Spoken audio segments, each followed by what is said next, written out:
Hello, hello. Hi everyone, my name is Ash. During this year's Game Awards, BioWare revealed a trailer for the next Dragon Age with the very curious hashtag, The Dreadwolf Rises. And just like always, I come out of the abyss with a new trailer breakdown out of nowhere.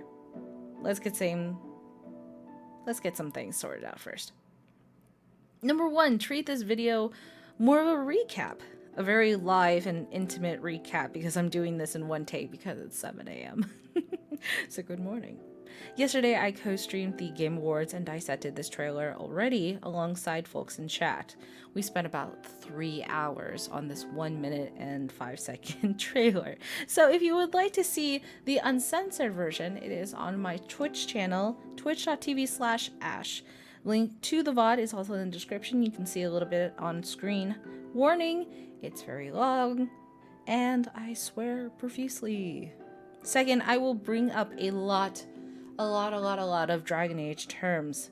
A lot. So if you haven't played any of the Dragon Age games, I assure you, you will get lost. I highly suggest pulling up the Wikia. I also have subtitles on this video in case you missed something or more likely I mumbled right through. And third, a lot of this is speculation based off the lore. And while I have a million theories I can dive into, and I've already thrown some of them out of the script and put them on Twitter, and you can see it on my feed at Lady Insanity, these are the easier ones to talk about. It's a good starting point. Cool. So, anywho, let's get started. As the trailer needs to loop. Cool. Time to set the stage. Everything revolves quite literally around one thing, the red lyrium idol. In shape, what you will see is identical to the red lyrium idol left in the primeval 800-plus-year-old dwarven thaig found during the events of Dragon Age 2. It's the same idol that later drove Knight Commander Meredith absolutely mad. In size, however, this likely isn't the same one. The small idol no longer exists, as it was later shoved into a sword that Knight Commander wielded in the final fight. The sword later was repurposed and given to Samson, who we later encountered during Dragon Age Inquisition, where the sword is later potentially acquired by the Inquisitor. The idol shown during the trailer looks like a life-size human with lifelike shapings of the inner mouth, the jaw, the side corpse's ribcage that clutches the woman's side, and the blighted red lyrium that slowly courses throughout their bodies, much like tainted Titan blood normally should. I further deduce that these corpses were made of stone through the red lyrium below, a terrifying death, if anything similar to Knight Commander Meredith, who was pretty much screaming throughout that whole engagement. To the left of the scene, which you will see here instead because that is taking way too long. To the left of the scene is an elven mage wielding a staff and throwing a spell or holding a spell via their left hand. On the right is the Dreadwolf, whose form we know is the Dreadwolf because it is consistent with the art from the Trespasser DLC and Dragon Age Keep. And most notably, both have red eyes. This is more of a stretch, but if you see on the top left here, and several of the different murals that are in Dragon Age Inquisition and also the Trespasser DLC, there's always these downward triangles. They seem a little bit too innocent, but what I notice is that they seem to always pop up in where you would see the presence of the Fade. So you would see it in certain contexts in certain murals. The death of a Titan, Solace with the Dreadwolf, and more noticeably, the sky's tearing of the veil after the destruction of the Temple of the Sacred Ashes. That is the one piece of work that actually makes it sound. And even more of a stretch, something separate, the border around the idol itself is a black and gold outline with 7 half circles, 3 here, 1 gold, another gold down here, and 2 more right here. This border has existed in other elven murals where it often is protecting the contents inside. Or more specifically, not letting any of this in or out.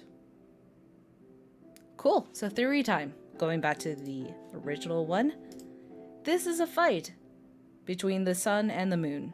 Elganon, the All-Father, the god of vengeance, and Solus, the trickster god, the dreadwolf, Fen'Harel. Elganon is known as the god of vengeance. Elganon, the sun's death, burn the ground under your gaze, grant the fire blessing. Your people call out for all things to end in flame. Ashes sing your praise. The entire left side is on fire, with bursts across the ground as if he stands on the sun. And on the right, the dreadwolf is depicted even more vicious and ferocious than we have ever seen it before, with this version having blood or veins coursing across the art in comparison to his more gentle and even docile versions in Dragon Age Keep and also the Inquisition tarot cards. This would put them at ends with the idol, fighting against each other in the presence of this, I would say, prison that stands off to the side. As if this is a vault door close to an opening. You see these two? With its contents peacefully in stasis and untouched, while the rest of the world burns in flame. Theory B. The scene is actually an internal fight between Solus as a man and Solus as the Dreadwolf. One of the main decisions from Trespasser DLC, and to an extent the main Inquisition story as far as the romance goes, is whether you decide to attempt at redeeming Solus or to stop him at any cost. There are very two different tiles. If you choose the former, the Keep's choice tile is a docile wolf. He's off to the side, looking longingly at the Inquisitor without their hand. If you choose the latter, you see a large and overbearing dread wolf hovering over Solus. While we can't tell whether this is Solus due to the possible helmet that is covering the face, the staff is close to the staff that Solus holds in the tarot cards featured in Dragon Age Inquisition. Regardless, one possibility is that the hashtag the Dread Wolf Rises is significant in foretelling the dissolving of Solus and the rise of the trickster god. Theory C. This addresses the light circles around the middle. So the three up here, the light one right here, the two grays, and the other one right here. These circles could represent the two remaining old gods, the archdemons, the blighted dragons, Rezikali and Luzikan, that are remaining in the world. The remaining keys blocking those from entering the Black City, which holds the origins of the blight. Forgetting that whole Rithemiel thing, though, and the whole old god beating, and that never happened anyway, not canon, whatnot. Opposed to the other two theories that I mentioned earlier, I'm gonna straight up say no to this one. The theory is conflicted for me due to the fact that this mural would have had to be made, well, within the Dragon Age, within the 900 past years, but within the year 31 and then present day. Murals like this in recent history are way too far and too few in between. According to Archivist Bannon in the note The Rotunda and the Fresco, art like this is rare, made by, quote, few living practitioners even among the Dalish. We can look at the piece and see that it is dated. There's some decay, and even in its best form, it's still, well, a little bit old and a little bit breaking. The artist behind this had to been intimate and more than coincidental as far as understanding both the Red Lyrium idol's source, where the only known copy was trapped in impermeable time for over 800 years, and elven culture that most people alive have no real clue about, save Solus and the Sentinel Elves. I would further say that the artist isn't Solus, as elements within this mural do not compare to the frescoes that he made in Skyhold. There's more theories to dive in with these, I would say. However, I feel even these theories miss the point. There are three big questions I believe we really need to ask here. Number one, who made this mural? Number 2, where is this mural located? And number 3, when is this mural located? I feel the answers to those questions are more relevant in finding out what is the main story of Dragon Age? What is it truly about? Are we viewing into the past, finding out why Solus created the Veil in the first place?